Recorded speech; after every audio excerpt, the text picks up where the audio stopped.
नमस्कार भाइयों बहनों, मेरा नाम आशु सिंह है। मैं फिर से इस कहानी को आगे बढ़ाना चाहता हूँ। जैसा कि आपने पहले वीडियो में देखा होगा और सुना भी होगा कि मैंने अपनी फाइनेंशियल बातें आपको शेयर करी, और उसके बाद मैं ये बताना चाहूँगा कि हमने एक अलग फ्लैट ले लिया था, जबकि मैं एक अलग फ्लैट में लेके ही अपनी वाइफ को सरवाइव कर रहा था, और रेंट एग्रीमेंट भी उनके नाम पे मैंने बनवाया था, भिवाड़ी राजस्थान में। उसके बाद फिर मैं गुड़गांव शिफ्ट हो गया।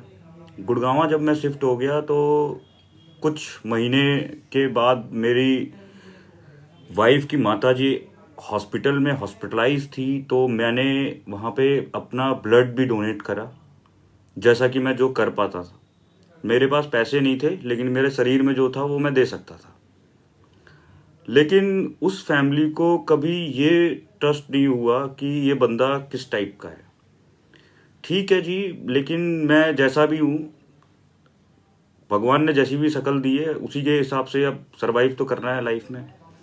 फिर कुछ समय बाद मेरी वाइफ मेरे घर आती है, तो कुछ दिन बाद वो मेरे को बोलती है कि मेरे प्रेग्नेंट हूँ। मैंने कहा ठीक है, अच्छी बात है।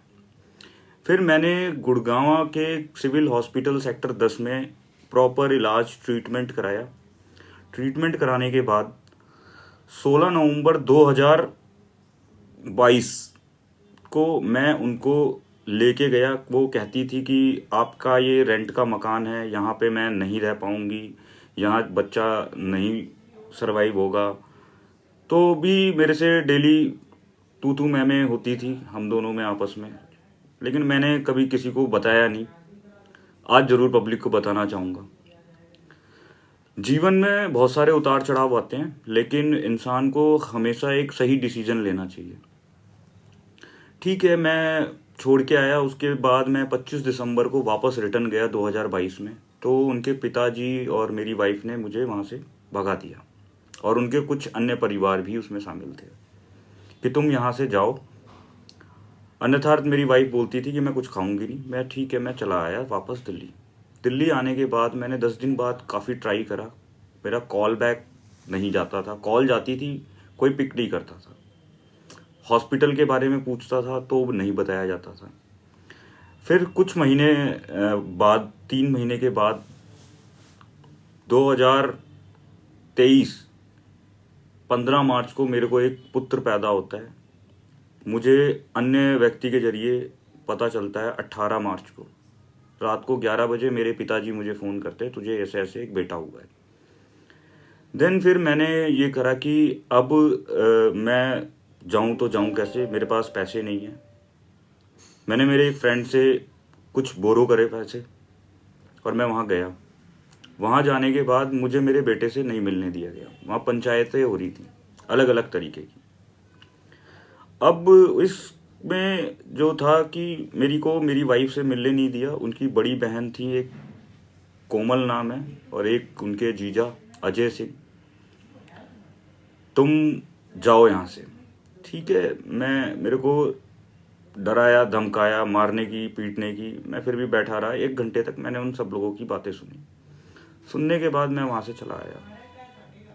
जब मैं चला आया तो मेरी वाइफ को उनके जीजा अजय सिंह और उनकी बड़ी सिस्टर, ये अब उनके घर से लेके चले गए ये लोग मुंबई।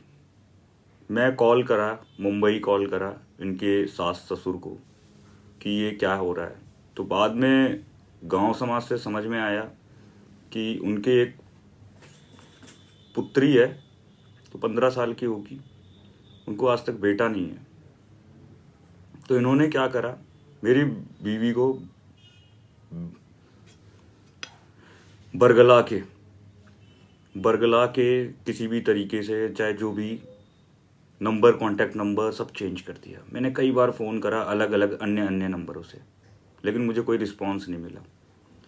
उसके बाद एक दिन मैंने IGRS पोर्टल पे कंप्लेंट डाली, उत्तर प्रदेश। तो वहाँ से निकल के आता है कि 20 में शादी हुई थी, सन 2020 में, और 21 में मेरे नाम पे एक मुकदमा था 498 प्रताड़निता, अन्य प्रकार के कई लगाए हुए थे। और एक नोटिस मेरे ऑफिस आया था सेक्शन 125 खर्चे की डिमांड के लिए।